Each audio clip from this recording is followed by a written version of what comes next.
Bien. Buenos días. Vamos a dar comienzo al acto de ingreso como académico honorífico del profesor don Miquel Roca Benassar, catedrático de Psiquiatría y decano de la Facultad de Medicina de la Universitat de les Illes Balears. Presidenta de la Real Academia de Murcia, excelentísima doña Trinidad Herrero, directora territorial de Sanidad de la Comunidad Valenciana en nombre de la consellera de Sanidad, doña Maite Cardona, director general de Investigación y Alta Inspección Sanitaria, doctor Javier Burgos, director general de Farmacia, José Manuel Ventura, secretario general de la Real Academia de Medicina de Baleares, don Pérez Riutor, aunque creo que ahora ya no es igual.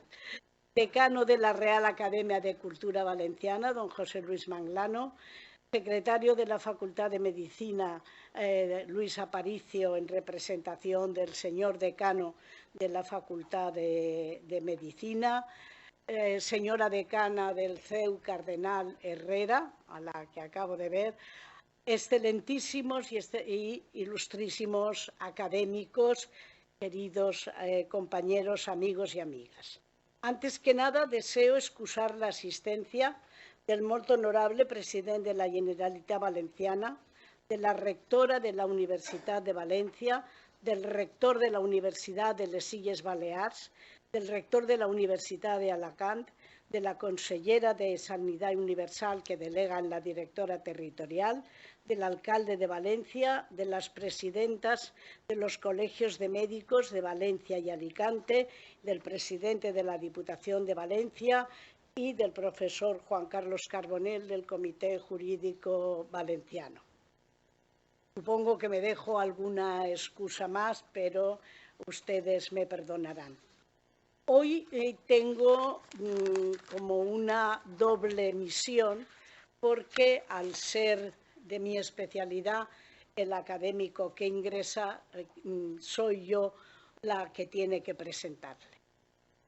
No es una tarea fácil para mí presentar a Miquel Roca, quizá porque le conozco hace mucho tiempo.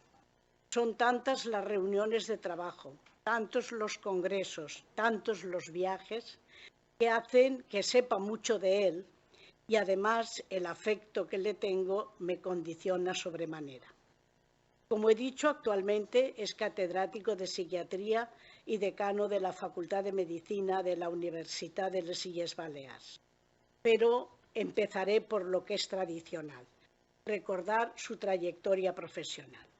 Miquel Roca cursó su licenciatura en la Universidad de Barcelona en 1976 y allí se especializó en psiquiatría en el departamento del Hospital Clínico en 1980. En 1989 se licencia en Psicología en la Universidad de Baleares. Doctor en Medicina y Psicología. A lo largo de su formación tuvo estancias en centros extranjeros, fundamentalmente en el Western Psychiatric Institute de Pittsburgh en 1991, en la Carnegie Mellon University en 1990 y en el Departamento de Genética en la Universidad de California. Ha sido profesor de psicopatología en la Facultad de Psicología hasta la creación de la Facultad de Medicina. A lo largo de estos años hay que decir que desde ese puesto y puesto que la Facultad de Medicina, que era una vieja aspiración de la Universidad de les Illes Balears, tardó mucho en consolidarse, la psiquiatría en Baleares se llamaba Miquel Roca. Si vamos al resumen de su currículum, que voy a tratar de hacer lo más sencillo posible, él ha coordinado el área de neurociencias y un grupo de investigación en el Instituto Universitari de Investigación Ciencias de la Salud y la Unidad de Psiquiatría y Psicología de la Universidad en el Hospital Juan Marc de Palma de Mallorca. Ese grupo forma parte de la red de actividades preventivas y de promoción de la salud del Instituto Carlos III. Es investigador de referencia en varias sociedades y ha sido vicerrector de Relaciones Institucionales y Alumnado de la Universidad, vicerrector asociado de la Universidad, siempre de las Islas Baleares, claro, director de la Escuela Universitaria de Enfermería, director de másters universitarios y cursos de especialista universitario. Vamos ahora a los números. Ha publicado como autor o editor 10 libros de psicopatología, psicofarmacología y más 212 artículos en revistas nacionales e internacionales, muchas de ellas de elevado impacto. He hecho una buena parte en el primer cuartil. Sus publicaciones han aparecido en revistas como Lancet, Journal of Affective Disorders, British Journal of Psychiatry, Journal of Clinical Psychopharmacology, Acta Psiquiátrica Escandinava, General Hospital Psychiatry y otras muchas. Si seguimos con los números, tiene 4 sexenios de investigación, un índice H de 27 y el gran promedio de citaciones. Tiene 23 proyectos de investigación financiados, tanto por el FIS como por el Instituto Carlos III, como por la propia universidad. Y si a mí me gusta destacar alguno de ellos, es el proyecto sobre la epidemiología que junto con Mauro García Toro y Margarita Gil hicieron en la isla de Formentera. Creo que hacer un estudio epidemiológico en un centro como es una isla entera con su censo es un dato importante a resaltar, entre otras cosas porque no es fácil de conseguir. Ha dirigido 17 tesis doctorales. Sus líneas de investigación se han centrado especialmente en trastornos afectivos, el suicidio, atención primaria, adherencia terapéutica y un largo etcétera. Pertenece a un sinfín de comités de expertos, no se los voy a mencionar todos, creo que ha estado en todos los comités de expertos de todas las sociedades españolas y europeas de psiquiatría, y algo que es importante es que durante mucho tiempo estuvo ligado a la junta directiva de la Asociación Mundial de Psiquiatría, World Psychiatry Association.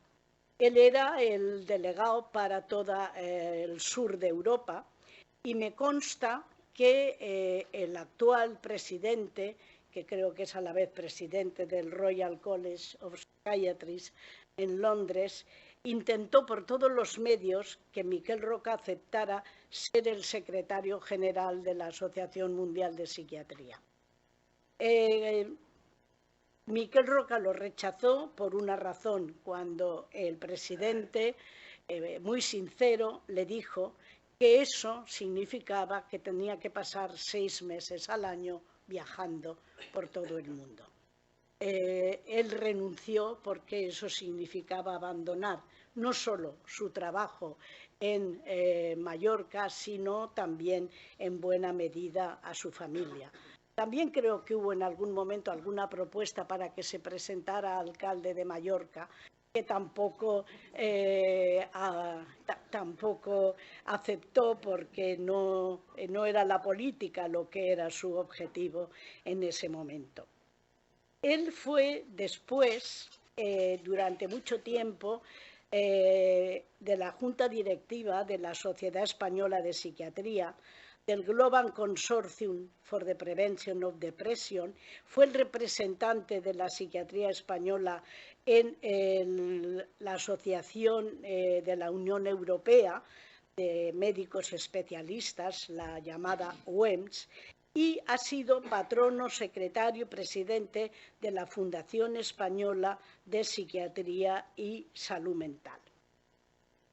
Cuando en el año 2000, en el Congreso de Zaragoza, y no es por atribuirme méritos, pero la primera idea de crear esta Fundación de Psiquiatría y Salud Mental fue mía y del profesor Enrique Baca, académico correspondiente de esta institución, pensamos qué persona podía ser la que se ocupara más de los entresijos de la Fundación.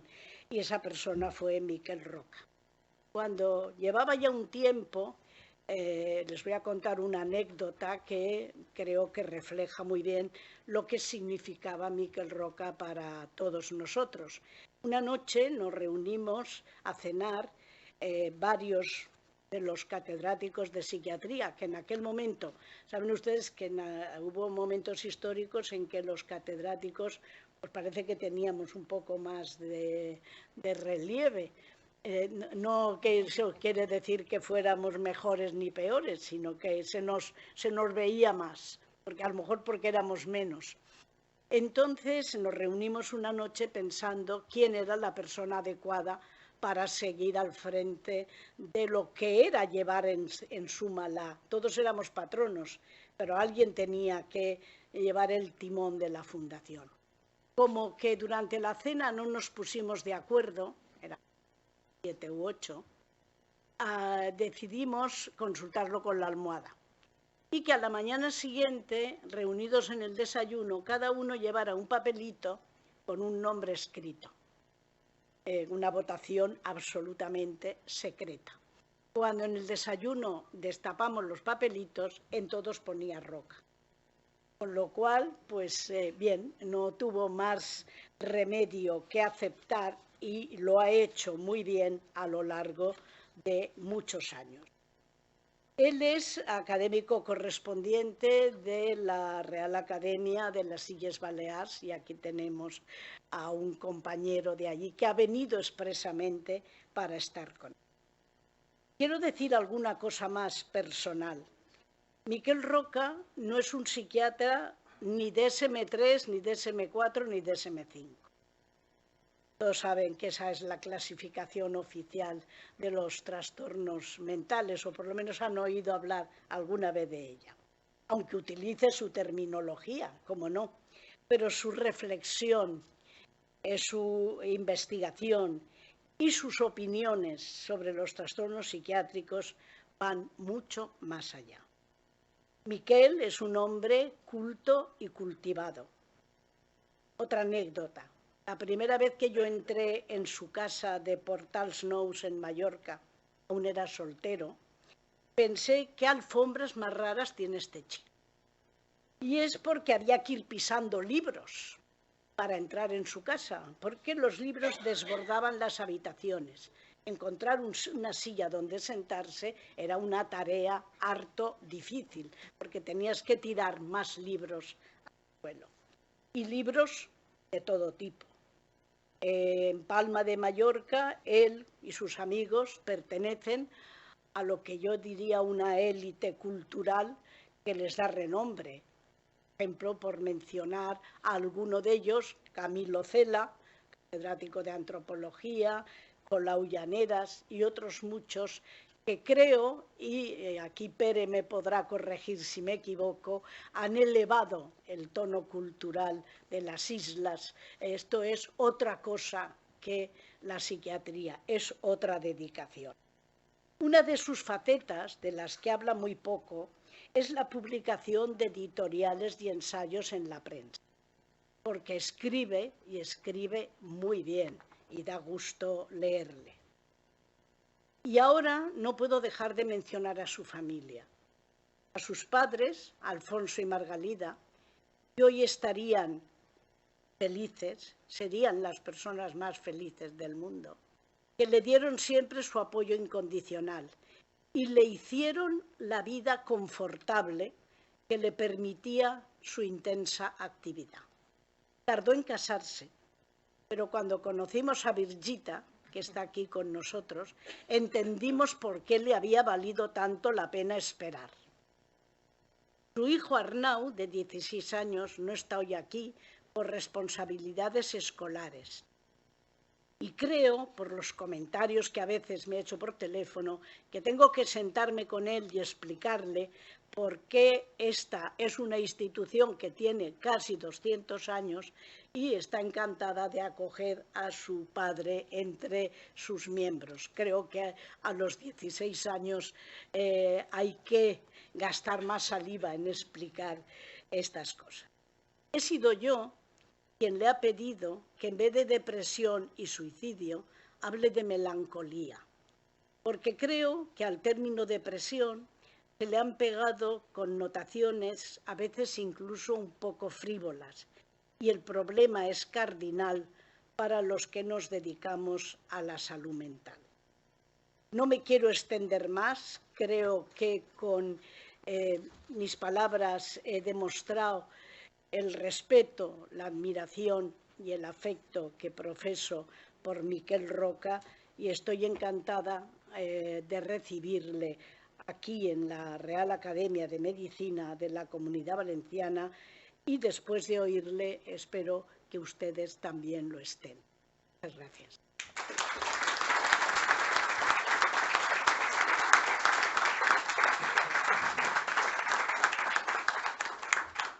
Y a continuación le damos la palabra al profesor Miquel Roca para que nos dé su discurso sobre Hacia una anatomía de la melancolía y el suicidio.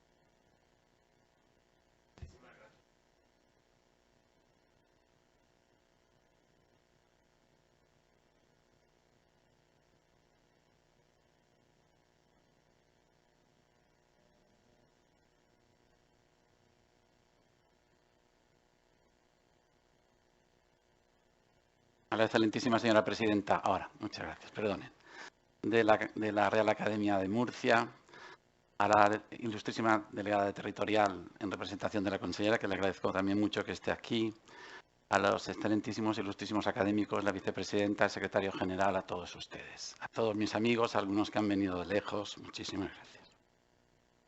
Creo que era Pla, el escritor Josep Pla, que algunos de ustedes conocerán, que cuando le preguntaban un día si era fácil escribir, dijo, no, sujeto, verbo y predicado es muy fácil. Lo difícil es encontrar el adjetivo después, ¿no? Cuando he pensado cuál era el adjetivo de este acto académico que ustedes ahora tengo el honor de ser el protagonista, solo se me ha ocurrido uno o dos. Uno sería inmenso y el otro sería descomunal, ¿no? Ustedes me hacen un inmenso honor, un descomunal honor, invitándome a estar aquí formando parte de esta academia que tiene más de 200 años, ¿no? Y es verdad que creo que esto es una contribución más en la relación intensa que he tenido con la profesora Carmen Leal, con las profesoras Leal, porque hay dos profesoras Leal, hay otra que a lo mejor no está aquí sentada, pero que está allí en una silla, que es la profesora Maribel Leal, con la que no he hablado tanto a lo mejor de psiquiatría, pero me ha enseñado derecho y me han enseñado las dos otras cosas, ¿no? Es verdad que la profesora Leal para nosotros ha sido, y es obligado, y creo que ustedes, no le voy yo aquí a adorar ninguna píldora a ella, porque ustedes la conocen mejor que yo, la profesora Leal ha sido un referente en la psiquiatría por muchos motivos, ¿no? La primera catedrática mujer en psiquiatría, la primera decana en la facultad, hasta en esto le sigo y le llamo de vez en cuando, le pido consejo, porque esto es un trabajo duro, el ser decano de las facultades de medicina, y muchos de ustedes que están aquí lo han sido, algunos han sido rector también, y algunos de ustedes han sido rectores y saben cuál es la dificultad de estas cosas. Con la profesora Leal era fácil trabajar, porque ella yo creo que representa muy bien el grupo de personas en la academia, en la medicina, que se preocupan de que cuando se van a ir de un sitio dejen detrás de ella un grupo bien formado, ¿no? Aquí veo a algunos de ellos, veo a grandes amigos, Julio San Juan, Eduardo Aguilar, que están aquí ahora. Ella se ha preocupado de esto, ha hecho extensivo a toda, incluso a Mallorca, la relación entre Valencia y Mallorca es extraordinaria también. Veo aquí a Ángel Yacer, cardiólogo, otro profesor también con el que nos ayudó en los inicios en la Facultad de Medicina, en la Facultad de Enfermería, nos ayudó yo creo que la relación entre Valencia y Mallorca es extraordinaria y por tanto se lo tengo que agradecer a todos ustedes y el hecho de que estén aquí. Y creo que deberíamos fomentarlo aún más, ¿no? Y estoy convencido de que a partir de este momento lo podemos establecer, ¿no? La profesora Leal tiene esta virtud, ¿no? Que nos ha recogido siempre a un montón de psiquiatras de los alrededores. Aquí está el profesor Miguel Casas, catedrático de Psiquiatría de la Autónoma, que también es académico honorífico de esta casa, con el que voy a compartir este honor, insisto, que ustedes me hacen. Muchísimas gracias y la verdad, profesora Leal, mi gratitud era inmensa. A partir de ahora ya no sé qué será. Bien, y es verdad que ella me ha pedido que hable de lo que estamos trabajando nosotros, lo que hemos hecho hasta ahora, ¿no? Depresión y suicidio. Y ella cuando me dijo, no, corrige, no hables de depresión, no hables de melancolía. Y voy a tratar de ver por qué decimos de depresión y no de melancolía, ¿no? decimos de depresión y no de otras cosas, ¿no? Bueno. Es verdad que la psiquiatría tiene un gravísimo problema y todos ustedes son profesores, expertos en diferentes áreas de las especialidades médicas. La psiquiatría tiene un problema para colocarse en el campo de las especialidades médicas, no nos engañemos, ¿no? A pesar de que estamos haciendo un esfuerzo importante para equipararlo a cualquier especialidad médica, seguimos estando en una situación complicada. Yo creo que lo ilustra bien. Alguno de ustedes quizá habrá leído el famoso libro de las dos culturas de Snow, del físico y escritor, ¿no? En la famosa conferencia en Cambridge con todos los profesores de las dos áreas de las ciencias nomotéticas e ideográficas, de las ciencias y las letras, les dijo, esta brecha que hay entre nuestras dos ciencias, entre nuestras dos formas de entender la ciencia, es demasiado ancha, ¿no? Y les dijo, ¿por qué la gente de letras tiene que mirar tan mal a los de ciencias cuando les pregunta y no saben contestar 5 obras de Shakespeare, ¿no? Y le dijo, ¿y si hacemos el equivalente? Y les preguntamos a todos los de letras si nos sabrían responder a una cuestión tan elemental para el mundo de la ciencia como es el segundo principio de la termodinámica. Yo creo que esta brecha sigue todavía y la psiquiatría está un poquito en cada una de las patas de la ciencia, ¿no? Porque pretende, y creemos que este es el objetivo y el destino final, acercarnos a la consideración médica de la especialidad, pero lo decía la profesora Leal antes, pero en las enfermedades mentales hay algo más, hay aspectos biológicos, pero hay aspectos psicológicos, hay aspectos sociales que tenemos que considerar, ¿no? Yo creo que lo ilustra bien y me van a permitir que aunque intentaré hacer un sermón corto, porque dicen en mi isla que un sermón corto mueve las risas y en cambio un sermón largo lo que mueve son las nalgas, dice literalmente la frase mallorquina, procuraré que el moverles a ustedes la sonrisa y no otra cosa. Lo ilustra muy bien en lo que se ha llamado síndrome de Stendhal, ¿no? Una psiquiatra florentina publicó que ella había visto un grupo de pacientes que periódicamente acudían al servicio de urgencias del hospital que atendía, una sensación de mareo, de inestabilidad, de pérdida de conciencia, no le llamó síndrome de Stendhal. Y dijo, ¿por qué les ha ocurrido? Porque salen de los museos de Florencia y tienen una sensación absoluta de agobio, abrumadora sobre la gran cantidad de riqueza artística que han visto, ¿no?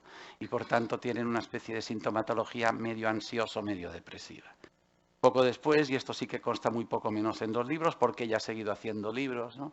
Unos cuantos neurólogos le dijeron, ojo, que quizá, como si usted leyó bien el libro de Stendhal, cuando dice que la gente entra en Santa María de la Croce, casi todos los frescos están muy altos, y entonces para verlo se tenía que apoyar en un pequeño pupitre. ¿No será que los pacientes con un síndrome de Stendhal simplemente han comprimido demasiado las arterias implicadas y por tanto tienen una sensación de mareo? Yo creo que esto ilustra bien cuál es el problema de donde se mueve la psiquiatría, ¿no? Y por tanto. Pero es verdad que al hablar de depresión, y eso es lo que voy a discutir ahora con ustedes, o pretendo comentar con ustedes, ¿no? Al hablar de depresión, todos tenemos claro que el concepto de depresión parece una enfermedad altamente prevalente. Y la OMS lo dice, los estudios lo dicen. Esto es el último metaanálisis publicado que habla de una prevalencia vida superior al 10% en los últimos estudios entre el 94 y el 2004, con una N superior a 1 millón de pacientes. Por tanto, tenemos claro que a todos decimos que la depresión es un trastorno altamente prevalente.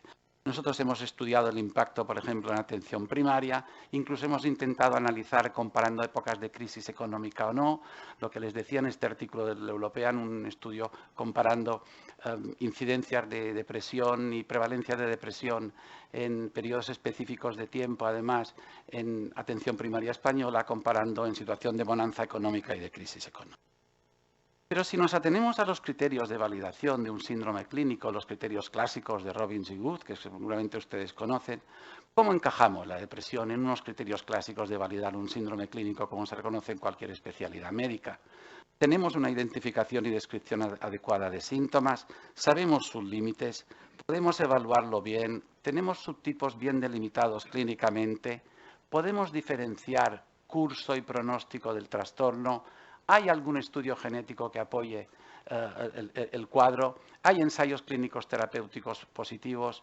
¿Y tenemos eventuales asociaciones o no con anomalías? En este caso serían neurobiológicas, porque estamos hablando de enfermedades del sistema nervioso central. Aquí entramos en bastantes discusiones al respecto y al interrogante de que la depresión ahora mismo no es un acudiendo o asistiendo o intentando incorporarse a los criterios de validación, no es un síndrome clínico correctamente validado. Y fíjense ustedes que en la investigación, ¿qué usamos? Usamos respuesta clínica o remisión sindrómica, muchas veces con un simple mecanismo de aplicar unas escalas psicológicas de una validez predictiva y de una validez descriptiva incluso más que dudosa, y a partir de ahí intentamos tejer, reducir un porcentaje de reducción de estas escalas para decir que un paciente ha mejorado de un cuadro clínico, ha remitido. Y en la clínica propia buscamos una ausencia de síntomas, pero ¿de qué síntomas estamos hablando y a partir de qué evaluación más o menos precisa podemos hacerlo, ¿no? Por tanto, se empezó a hablar en psiquiatría de depresiones primarias o secundarias, y todos ustedes seguro que recuerdan los viejos libros de psiquiatría: depresión endógena, represión reactiva, depresión psicótica, depresión neurótica, que es intentos de ir reduciendo, tipificando algunos subtipos depresivos para tratar de clarificar y adaptarlos mejor a una validación de un síndrome clínico tal y como lo reconocemos en las diferentes especialidades médicas. Y si ustedes repasan la literatura, las clasificaciones internacionales a que aludía la profesora Leal antes, encontramos subtipos o nombres de subtipos que podemos dar, a los que podemos encontrarle aplicarle algunos de los criterios de validación de estos síntomas clínicos que hemos definido antes, pero ni mucho menos todos ellos, ¿no? Depresión mayor, psicótica, típica, unipolar, bipolar, crónica recurrente, distímica afectiva estacional, disfórica premenstrual, asociada a patologías médicas. Todo esto está en los tratados de psiquiatría y en algunas de las diferentes formas.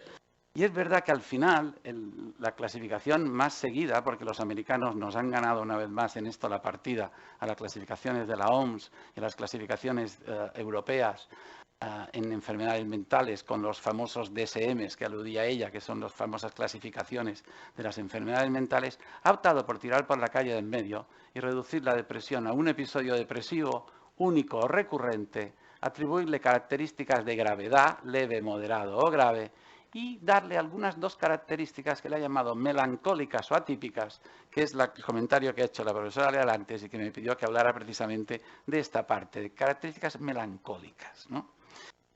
Porque si repasamos, y en el título de la presentación que les he hecho le he robado el título a un famoso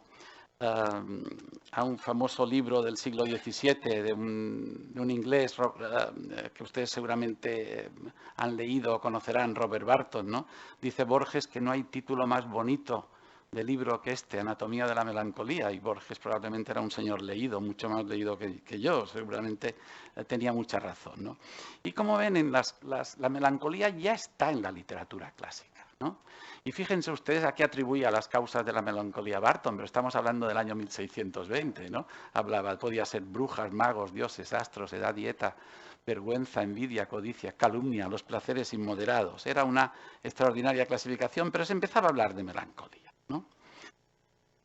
¿Por qué se hablaba de melancolía y por qué escuelas europeas, escuelas australianas y en cambio no escuelas americanas están defendiendo, y la profesora Leal y grupos españoles también participamos de esto, estamos defendiendo una depresión melancólica como un subtipo específico? Porque es una cuestión, yo creo que hay un tratado de psiquiatría, voy a aprovechar esta sesión, profesora Leal, para decirle que este tratado de psiquiatría del 2012 debería ser reeditado, actualizado, porque es uno de los mantos principales donde la psiquiatría española ha aprendido, y en los últimos años yo creo que se han producido suficientes cosas como para que nos pudiéramos plantear volver a editar este libro en el que el doctor San Juan y yo coordinamos dos grandes módulos y en el que yo creo que está condensada una buena parte de la información hasta este momento, dirigida por la profesora Leal y el profesor Bayer, ¿no?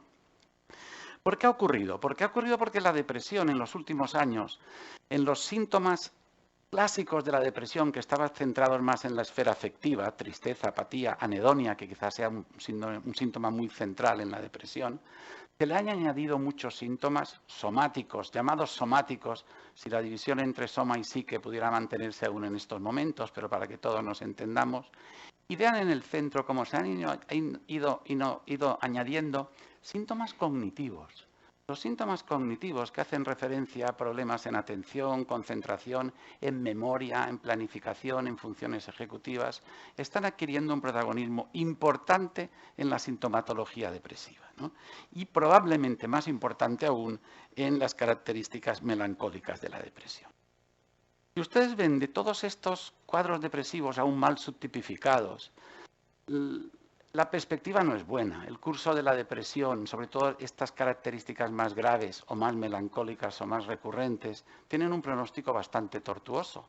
La enfermedad depresiva grave no es una enfermedad banal, es una enfermedad enormemente discapacitante que causa un impacto importante, pero sobre todo, y lo tienen ustedes en las gráficas de la derecha, tras 2 episodios depresivos, tras la ocurrencia de 2 episodios, la posibilidad de un tercero es casi del 85% y después de 3 es casi del 90 y pico por ciento, es decir, casi siempre. Cuando una depresión ha tenido 3 episodios depresivos de estas características que comentamos, estamos hablando de una enfermedad crónica, que en el 95% de casos va a tener un 4.º episodio, un 5.º, un 6.º, etcétera, etcétera, ¿no? ¿Qué ha ido definiendo la melancolía en los últimos tiempos en estas 2 escuelas como intento de subtipificarla como una categoría diagnóstica que probablemente habría que separarla de la depresión y darle una entidad específica? Que tiene características diferentes porque hay muchos síntomas psicomotores y cognitivos, muchísima disfunción vegetativa, con frecuencia aparecen síntomas psicóticos, cosa que no ocurre en el resto de depresiones. Con frecuencia se empiezan a detectar, y luego insistiré un poquito en ello, cambios biológicos importantes, por ejemplo, en relación al cortisol, en la estructura del sueño, con muchísimas manifestaciones en este sentido, y sobre todo, y véanlo después, en la respuesta al tratamiento. Clásicamente se vio que las depresiones melancólicas respondían mucho mejor a fármacos más de amplio espectro, los antiguos tricíclicos, ¿no?, que no a los fármacos modernos, mucho más selectivos, evidentemente con menos efectos secundarios, pero también con mucho menos potencial antidepresivo, como son los inhibidores específicos de recaptación de serotonina. Y además, fíjense también, responde bien a terapia electroconvulsiva y raramente responde a placebo, a psicoterapias o a intervenciones más de ámbito psicosocial. Nuestro grupo intentó ver estos patrones clínicos en una muestra muy amplia de pacientes melancólicos y publicamos este artículo en PLOS ONE porque era una muestra muy amplia y vimos claramente que los pacientes melancólicos con respecto a los no melancólicos definidos mediante, como siempre, evaluados durante unas entrevistas psicométricas con la debilidad que esto conlleva y que ya he comentado, mucho más claramente tenían más episodios depresivos, tenían además tasas mucho más altas de comorbilidad con ansiedad y con abuso de sustancias, y aquí está el profesor Casas, que ustedes saben que defiende siempre que un paciente con una enfermedad mental es un paciente con un consumo de sustancias. Si no lo es ahora, dice él, lo será en el futuro, es cuestión de tiempo, ¿no? Por eso es tan grave y tan importante lo que estamos comentando. Y además, las tasas de remisión de los melancólicos, como ustedes ven, eran mucho más bajas. Hicimos lo mismo intentando analizar las alteraciones cognitivas en otro grupo de pacientes y comparando si los pacientes melancólicos o con características melancólicas y no melancólicas se diferenciaban en las alteraciones cognitivas. Y vean que es otra muestra bastante grande de casi 80 y pico de pacientes seguidos durante 1 año y medio en este trabajo que publicamos hace 4 años, creo que es, y había mucho más claramente alteraciones cognitivas en los pacientes melancólicos que en los no melancólicos. Pero había algo mucho peor respecto al pronóstico. Cuando estos pacientes remitían o mejoraban de su sintomatología clínica, en los no melancólicos desaparecía la mayor parte de sintomatología cognitiva, pero en cambio, aunque hubieran mejorado los melancólicos, seguían teniendo alteraciones cognitivas. Por tanto, mucho más importante. Intentando resumirles a ustedes, ¿por qué definiríamos una posibilidad de depresión melancólica como un subtipo específico? Porque hay mayor relevancia de determinantes genéticos y biológicos y menor de determinantes psicosociales. Hay muchos más datos de un funcionamiento biológico alterado que se han ido produciendo en los últimos años y algunos estarían aquí relacionados. Hay bastantes datos en los últimos años que en favor de una depresión melancólica probablemente más grave cuando se analizan datos neurobiológicos. Ustedes saben que inicialmente la depresión monoaminérgica dominó el concepto de alteraciones que subyacían en la depresión. Ahora hemos visto, ¿y por qué? Fundamentalmente porque los fármacos los diferentes tipos de antidepresivos que incrementaban determinados niveles serotoninérgicos producían una respuesta antidepresiva clara y evidente. Ahora estamos viendo que hay anormalidades genéticas. El trabajo de Caspi, que el profesor San Juan conoce bien, empezó a detectar estas anormalidades genéticas en la transmisión serotoninérgica y ahí se centró fundamentalmente la primera parte del estudio.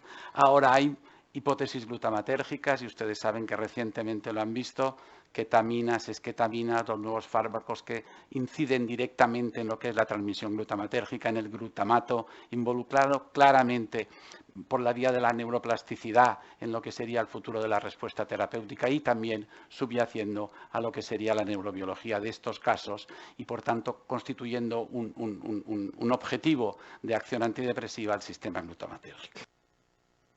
No les voy a contar a la mayor parte de ustedes que lo conocen mejor que yo, la disregulación hipotálamo-hipofisaria relacionada sobre todo con la respuesta al estrés en muchos pacientes. Está claramente determinada que hay alteraciones que son ya evidentes. El cortisol y el estrés y los síntomas depresivos, claramente hay muchísimos trabajos ya que lo apoyan. Incluso, además, fíjense que hay modelos animales, con lo difícil que es establecer modelos animales con los síntomas de la depresión, pero sí lo son quizá con algunos síntomas específicos como la anedonia o las alteraciones en el ritmo del sueño. Otra línea muy potente de investigación que nosotros hemos empezado también a ver ahora es la relación, ustedes saben, de algunos subtipos depresivos, precisamente quizá los melancólicos, con características de enfermedad sistémica, sobre todo enfermedad inflamatoria. Esto es una línea muy prometedora de investigación ahora. Hay muchos marcadores inflamatorios que están alterados en muestras de pacientes depresivos, síndromes metabólicos relacionados, aumento de prevalencia de depresión en personas con obesidad, diabetes, hipertensión, dislipidemia, con lo cual otros datos, los tratamientos con interferón en pacientes con hepatitis C y la producción de gravísimos cuadros depresivos en ellos, que también saben que nos han dado otra luz y otra línea de investigación en este sentido. La neurogénesis y la neuroplasticidad, y sé que en esta sala hay verdaderos expertos en el tema, es otra cuestión fundamental. Los antidepresivos, cómo pueden cambiar algunas de estas características, cómo lo hacen la estimulación magnética transcraneal, incluso la terapia electroconvulsiva, y cómo los tratamientos con antidepresivos se han asociado en algún momento con cambios que han sido significativos en el hipocampo y que, por tanto, generarían también otra prometedora línea de investigación, insisto, en este subgrupo, sobre todo de pacientes depresivos. Finalmente, ustedes han visto que la neuroimagen nos ha permitido, además, y seguirá permitiendo avanzar en la línea de la conectividad de los circuitos neuronales implicados en las áreas, especialmente córtex prefrontal, amígdala, ganglios basales y, de manera particular, porque hay mucho quizá más información hasta ahora, en hipocampo, ¿no? Pero si nos vemos obligados a hablar de depresión en esta línea, ¿no? Tenemos un cuadro depresivo, tenemos un cuadro depresivo que se produce en un paciente y a intentar codificar un primer episodio, señalarlo como tal, intentar dar tratamiento y ver cómo mejora la respuesta terapéutica. Si hay una respuesta pero el individuo vuelve a presentar síntomas, le llamamos recaída. Si mejora totalmente, remite el cuadro y al cabo de un tiempo hace otro episodio, le llamamos recurrencia depresiva. Pero como ven, casi todo nos lleva a indicar que aunque los síntomas hagan esto, las alteraciones cognitivas muchas veces van haciendo esto y se va produciendo un deterioro cognitivo importante en los pacientes de este subtipo melancólico más grave de depresión. Y eso es muy relevante.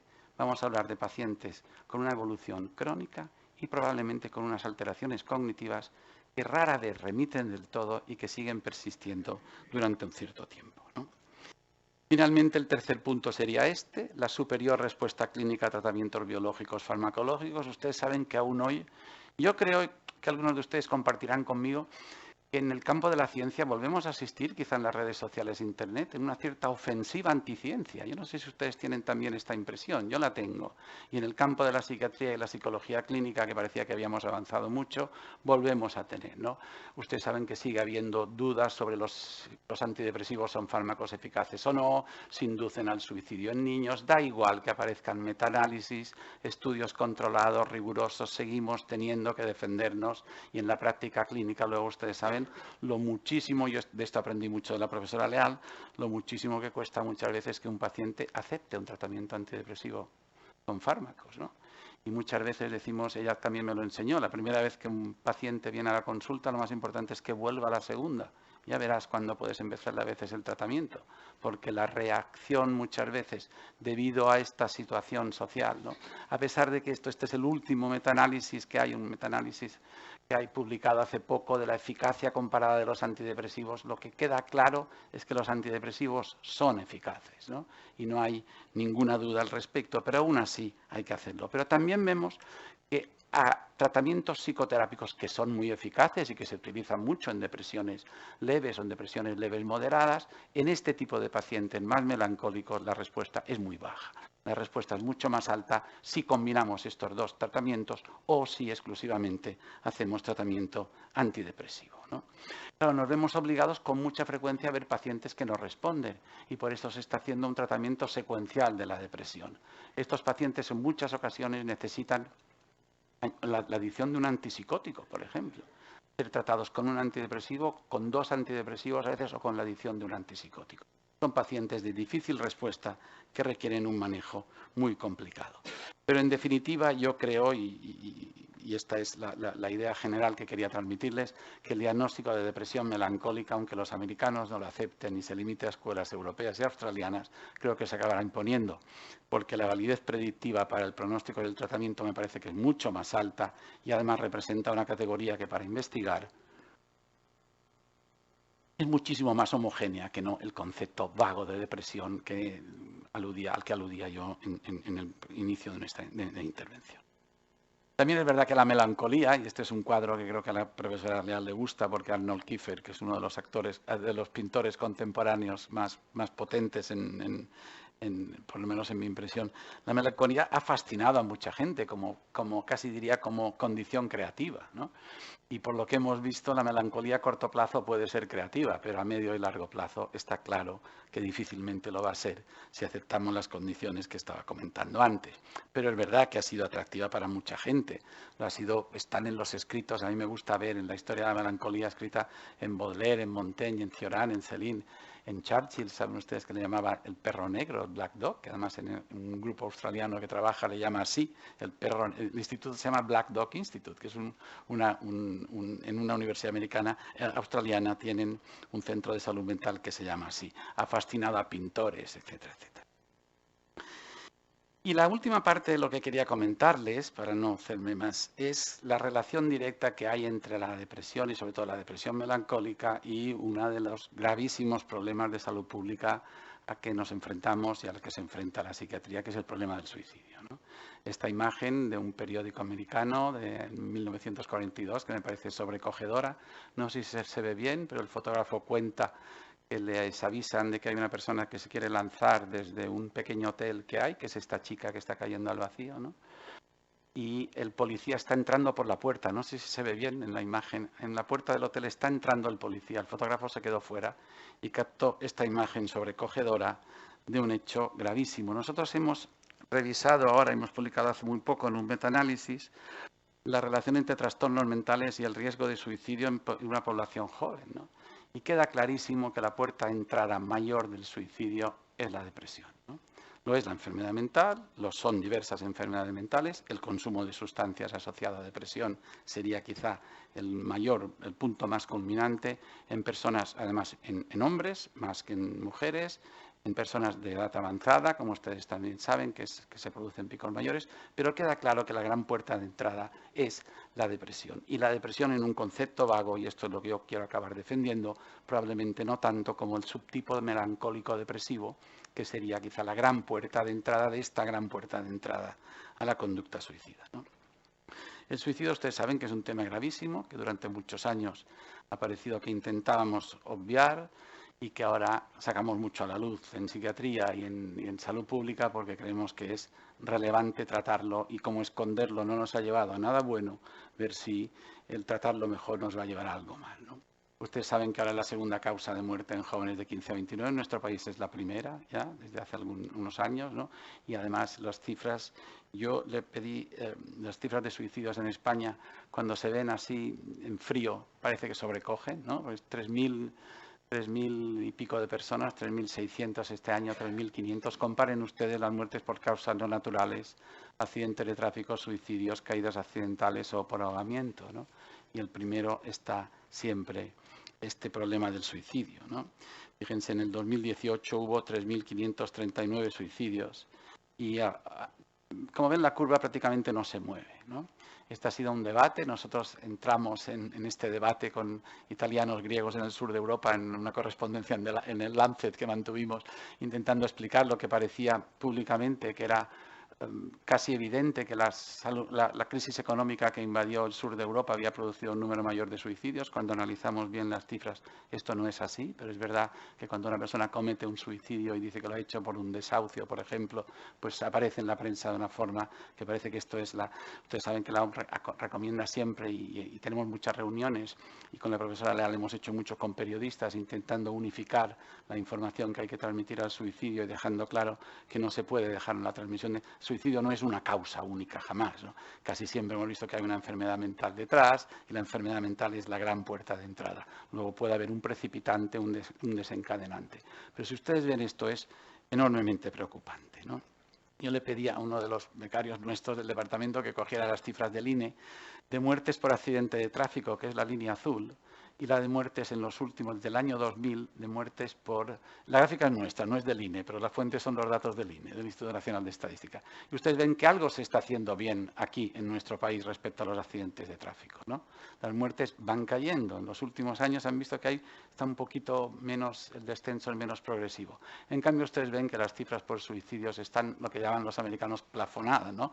Tienen un plafón, no se mueven, ¿no? Tienen pequeñas oscilaciones, pero aquí, evidentemente, algo no hacemos bien porque no conseguimos reducir en absoluto las cifras de suicidio en los últimos 20 años en España. Y esto creo en España, y si consideramos España es un país con un bajo índice de tasa de suicidios, ¿no? Con lo cual estamos mucho mejor que otros países, como dice San Agustín en sus confesiones, si me miro no me gusto, pero si me comparo ya es otra cosa, ¿no? Y entonces si nos comparamos es otra cosa, pero evidentemente no nos pueden gustar nunca estas cifras que tenemos aquí, ¿no? Las distribuciones geográficas son muy pequeñas variantes, aunque es verdad que quizás si miramos el área mediterránea y el norte de España, quizá algunos, bueno, hay muy pocas diferencias, algunos años cambian un poquito, ¿no? Y nosotros, ¿qué hemos intentado hacer? Y tenemos un proyecto ahora en marcha, que es ver si las alteraciones cognitivas que les comentaba en pacientes melancólicos podrían ser un marcador de riesgo para conducta suicida, ¿no? ¿Qué tenemos que hacer, creemos ya, ¿no? Queremos prevenir en psiquiatría, si queremos prevenir una depresión, si queremos prevenir una conducta suicida, tenemos muy pocas posibilidades de hacerlo tal como lo estamos haciendo. Queda claro que si tratamos mejor la depresión, tratamos mejor las enfermedades mentales, vamos a reducir el riesgo de suicidio. Pero estamos tratando mejor las enfermedades mentales que hace 20 años. Tenemos más dispositivos asistenciales. Las cifras de suicidio no bajan, ¿no? Con lo cual hay que perfilar mucho más el análisis de la conducta suicida, del riesgo de conducta suicida en pacientes con enfermedades mentales, por lo menos desde el ámbito de la psiquiatría. Y esta es la propuesta. Y de ahí el trabajo que estamos intentando plantear, intentando afinar si sería el perfil de alteraciones cognitivas, y nosotros nos vamos a ceñir a funciones ejecutivas específicamente por una serie de razones que parece que podría ser el target inicial, ¿no? Nos vamos a intentar ver si esto es así y, por tanto, podríamos encontrar un mejor marcador de este riesgo, ¿no? Fíjense que estamos embarcados en otro proyecto con Jordi Alonso, con estos compañeros nuestros del IMIM en Barcelona, ¿no? Que están haciendo el proyecto universal, viendo los factores de riesgo y la relación del rendimiento académico con todo esto en las poblaciones universitarias que entran, porque esto es otro foco importante, ¿no? Pero hablar de prevención es complicadísimo en depresión y hablar de prevención en suicidio es complicadísimo, ¿no? Hemos acabado nosotros un proyecto europeo, ahora vamos a analizar los datos más biológicos, genéticos, y vemos, comparando en 1000 pacientes de 4 países europeos, en personas con antecedentes depresivos y con sobrepeso u obesidad, ¿no?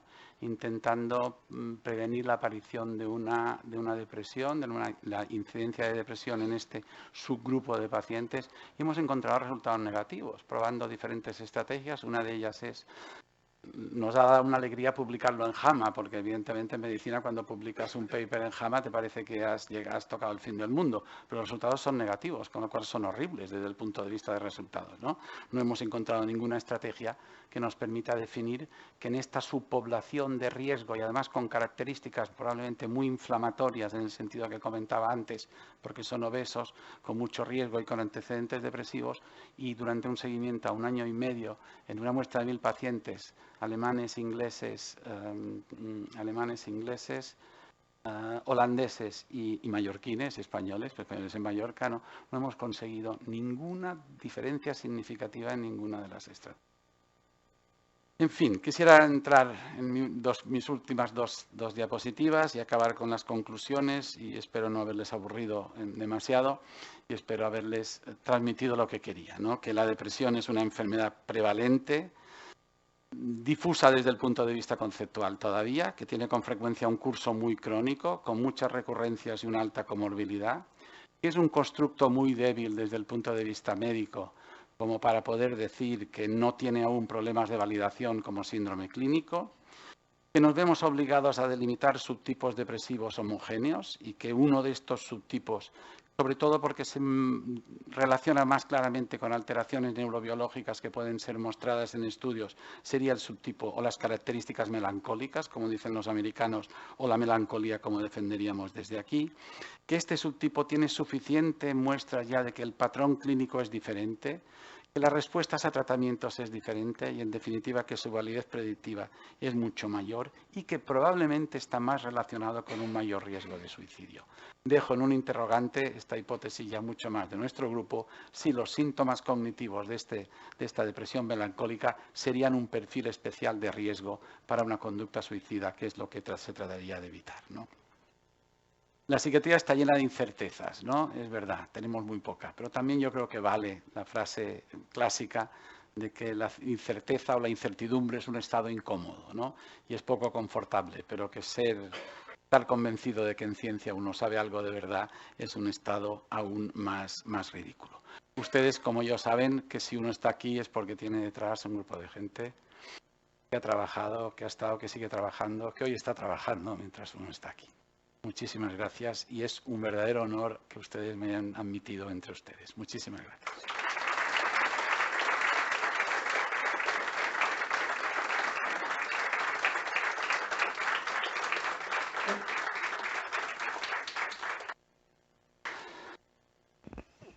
Muchas gracias, Miquel Roca, profesor Roca, por esa excelente conferencia y gracias por sus tan cariñosas alusiones hacia mí.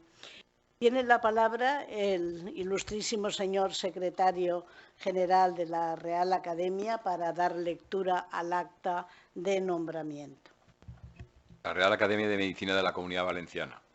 Por cuanto don Miguel Roca Benassar reúne los méritos y circunstancias que exigen los estatutos y reglamentos vigentes, ha acordado en sesión del día 23 de julio del 2019 nombrarle académico honorífico con antigüedad del día de hoy. Y en virtud de lo dispuesto por la Corporación, expido el presente diploma en Valencia a 30 de enero del 2020. Firmado la presidenta de la Academia.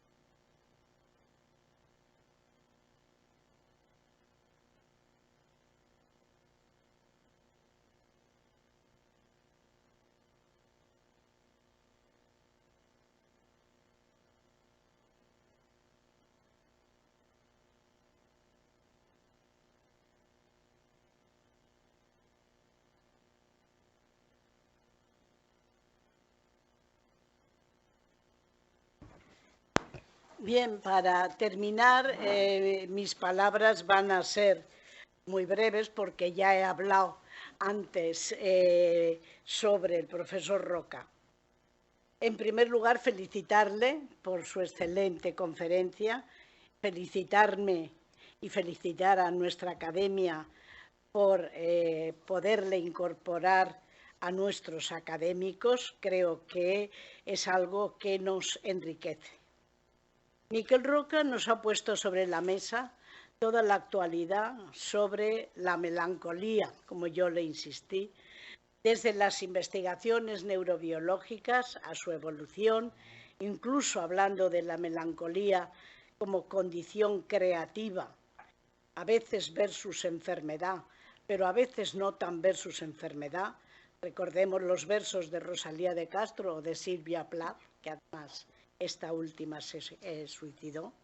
Hace unos días, en mi discurso inaugural de esta academia, yo recordaba que Albert Camus, en el mito de Sísifo, decía que no hay problema filosófico más importante que el suicidio.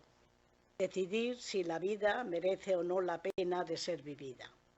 La Organización Mundial de la Salud lanzó este año pasado su eslogan Conecta con la vida. Pero hay que desentrañar con la investigación, como nos ha presentado el profesor Roca, que se esconde detrás de cada conducta suicida, especialmente en los adolescentes, uno de los grupos de riesgo más vulnerables.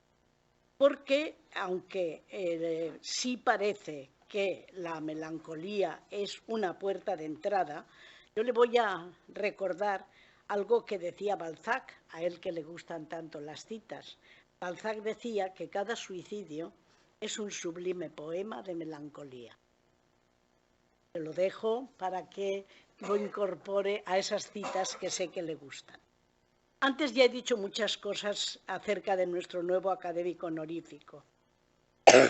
Quiero felicitarle de nuevo a él, a su familia, especialmente a Virgita, su mujer. Esperamos que nos honre con su presencia y sus enseñanzas, porque creo que reúne las características que Erasmo atribuía a Tomás Moro, para decir que era un hombre, perdón, que era un hombre para todas las estaciones. Complejo, de mente brillante, espíritu leal, escritor, el perfecto renacentista. Muchas gracias.